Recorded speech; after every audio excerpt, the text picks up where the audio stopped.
বর্তমান যুগে ইসলামকে নিয়ে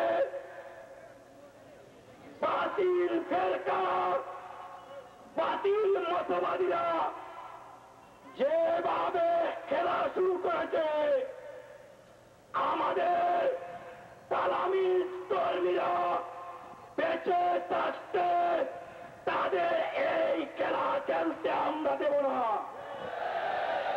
সংগ্রামী বন্ধুরা আমার, আমাদের প্রাণ দিয়ে হলেও ইসলামকে সমুন্নত রাখতে হবে, ইসলামের জায়গাকে উদ্দিন করে রাখতে হবে। আপনারা সবাই রাজি আছেন? আমাদের সম্মুখে উপস্থিত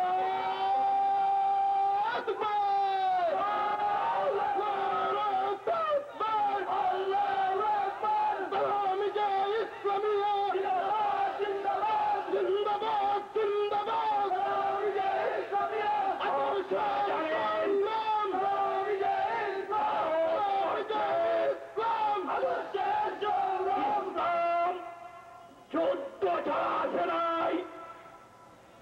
ইসলাম ভারত মহাবর্ষে যুদ্ধের মাধ্যমে এসেছে।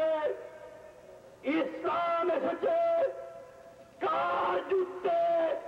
ইসলাম এসেছে ওলি আউলিয়াদের যুদ্ধে, ঠিক না? আমরা অনুসরণ করছি ওলি আউলিয়াদের।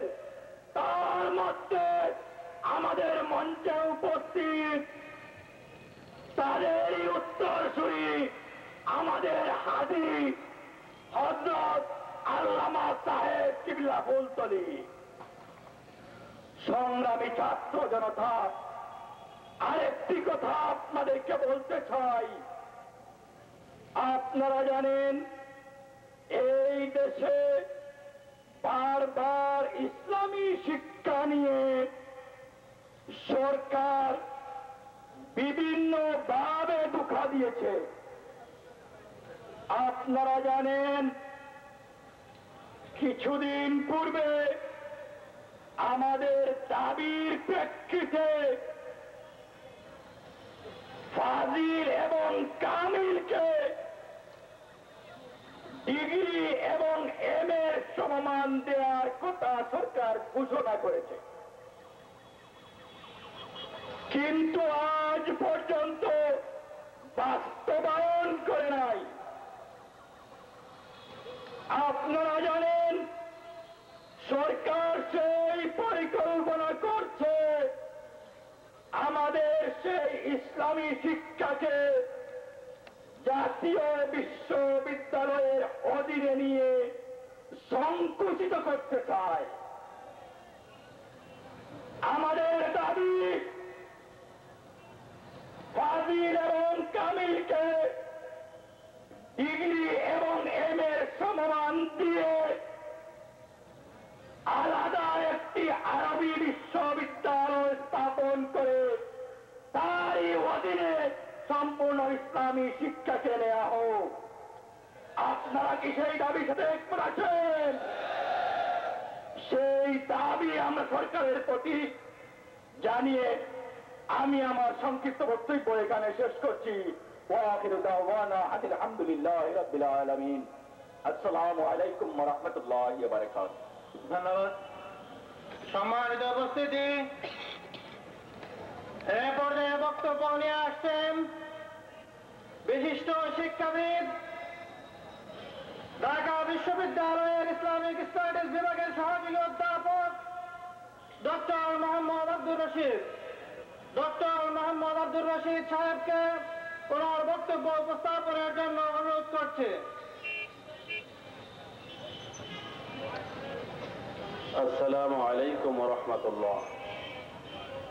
আলহামদুলিল্লাহ কাফা ওয়া সালামুন আলা ইবাদিহিল্লাযীনা ইসতাফা, আম্মা বা'দ। আঞ্জুমানে তালামিজ ইসলামিয়া কর্তৃক আয়োজিত 25 বৎসর পূর্তি এই উপলক্ষে এই মহাসম্মেলনের মধ্যমণি সাহেব কিবলা ফুলতলী দামাত বারাকাতুহু মাদ্দাজিল আলিয়া ও অন্যান্য সম্মানিত মেহমানবৃন্দ, আমার সামনে সমবেত সংগ্রামী ছাত্র জনতা, আসসালামু আলাইকুম রহমতুল্লাহ। তালামিজে ইসলামিয়া প্রতিষ্ঠিত হয়েছে বাংলাদেশের শ্রেষ্ঠ অলিয়ে কামেল আহলে সুন্নাত ওয়াল জামাতের নেতা সাহেব কেবলা হযরত ফুলতরি রহমাতুল্লাহ আলাইহির নির্দেশ ও দোয়ার প্রেক্ষিতে এই সংগঠনের উদ্দেশ্যে একটি অন্যতম উদ্দেশ্য হচ্ছে বর্তমানে শুধু ছাত্র সমাজের মধ্যে নয়, বর্তমানে প্রতিটি মানুষের মধ্যে এমন ভাবে রন্ধ্রে রন্ধ্রে আহলে সুন্নাত ওয়াল জামাতের আকীদা পরিপন্থী কার্যকলাপকে এমন ভাবে প্রবেশ করিয়ে দেয়া হচ্ছে, যার দ্বারা আল্লাহ পাক রব্বুল আলামিনের যে ঘোষণা ওমান ইউআযযিম শাআইরাল্লাহি ফাইন্নাহা মিন তাকওয়াল কুলুব, আল্লাহ পাক রব্বুল আলামিনের চিহ্ন সমূহের, তার শিয়ার সমূহের যে সম্মান করে, এটা তার তাকওয়ার লক্ষণ। আর রাসূল পাক সাল্লাল্লাহু আলাইহি ওয়াসাল্লাম হলেন আল্লাহ পাক রব্বুল আলামিনের সবচাইতে বড় প্রমাণ। অথচ সেই রাসূল সাল্লাল্লাহু আলাইহি ওয়াসাল্লাম সম্পর্কে সেই বাতিল আকীদা, সেই মুতাজিলা, রাফিজি, খারিজি, ওয়াহাবি নানা রকম ভাবে, নানা উপায়ে তাদের প্রচার যন্ত্র কথা মারার মাধ্যমে, লেখনীয় বক্তব্যের মাধ্যমে যে বিভ্রান্তি ছড়িয়ে রাসূল পাক সাল্লাল্লাহু আলাইহি ওয়াসাল্লামের ইজ্জতের প্রতি আঘাত হানছে, তখন সর্বপ্রথম কর্তব্য, যে কর্তব্যকে সামনে নিয়ে ছাত্র সংগঠনের জন্ম, তা হচ্ছে আকীদার, সুন্নি আকীদার সংরক্ষণ এবং তার জন্য সর্বাত্মক প্রচেষ্টা চালানো। আপনারা কি তাতে একমত? তাহলে 25 বর্ষ উপলক্ষে আজকে হিসাব করতে হবে যে এই সুন্নি আকীদার সংরক্ষণে এই তালামিজ কতটুকু কাজ করতে পেরেছে এবং ভবিষ্যতে কি কর্তব্য রয়েছে। আমাদের এখানে যারা রয়েছেন মুরব্বিয়ান, তারা আজকে আমাদেরকে সেই পথ নির্দেশনা দিবে এই তালামিজকে যে কিভাবে আল্লাহ পাক রব্বুল আলামিন ওয়া তুআযজিরুহু ওয়া তুওয়াক্কিরুহু ফরজ নির্দেশ রাসূল পাক সাল্লাল্লাহু আলাইহি ওয়াসাল্লাম সম্পর্কে যদি কথা উঠে, তার ইজ্জতের সম্পর্কে যদি কথা প্রশ্ন তোলা হয়, তাহলে ইসলাম কোথায় থাকে? কারণ ইসলাম এসেছে রাসূল পাক সাল্লাল্লাহু আলাইহি ওয়াসাল্লামের রিসালাতকে প্রতিষ্ঠা করার জন্য। কারণ কোরআন পড়ে দেখুন, তৎকালীন আরবের কাফেররাও জানতো, তাদেরকে প্রশ্ন করা হয়েছে এই আসমান জমিন কে সৃষ্টি করা হয়েছে? তারা উত্তর দিয়েছে লা ইয়াকুলুন্না আল্লাহ, আল্লাহ করেছে। আল্লাহ বিশ্বাস, আল্লাহর একত্ববাদী বিশ্বাস তাদের মধ্যেও ছিল, কিন্তু তাওহীদে শিরকাত ছিল তাদের মধ্যে। কিন্তু তারা রাসূল পাকের রিসালাতকে মানেনি। এই রিসালাতকে প্রতিষ্ঠা করার জন্যই শেষ নবী, আখিরি জামানার নবী, আকা মাওলা তাজদারে মদিনা মুহাম্মদ রাসূলুল্লাহ সাল্লাল্লাহু আলাইহি ওয়াসাল্লামকে পাঠানো হয়েছে।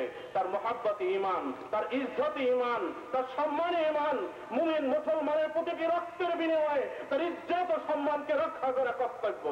অতএব তালামিজে অনেক সমস্যা আমাদের দেশে এখানে রয়েছে, সহমর্মিতা নেই, সহ অবস্থানের ব্যবস্থা নেই, এখানে আমাদের ইসলামী শিক্ষাকে সংকুচিত করা হচ্ছে।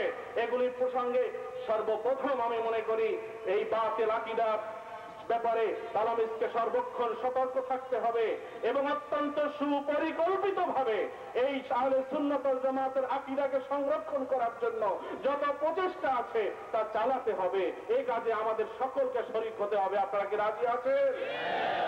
অতএব তালামিজের সামনে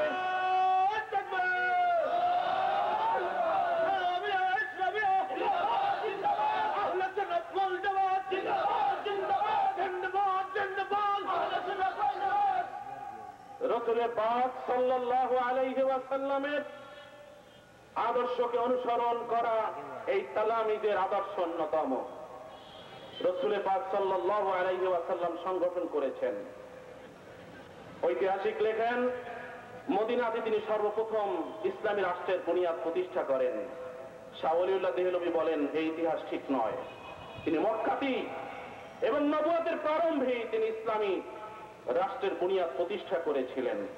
অর্থাৎ তিনি মক্কার জীবনে কর্মী বাহিনী তৈরি করেছিলেন, যার মাধ্যমে পূর্ণাঙ্গতা পেয়েছে মদিনার জীবনে ইসলামী রাষ্ট্রে। অতএব এই কর্মী বাহিনী সৃষ্টি করা তালামিজের কর্তব্য।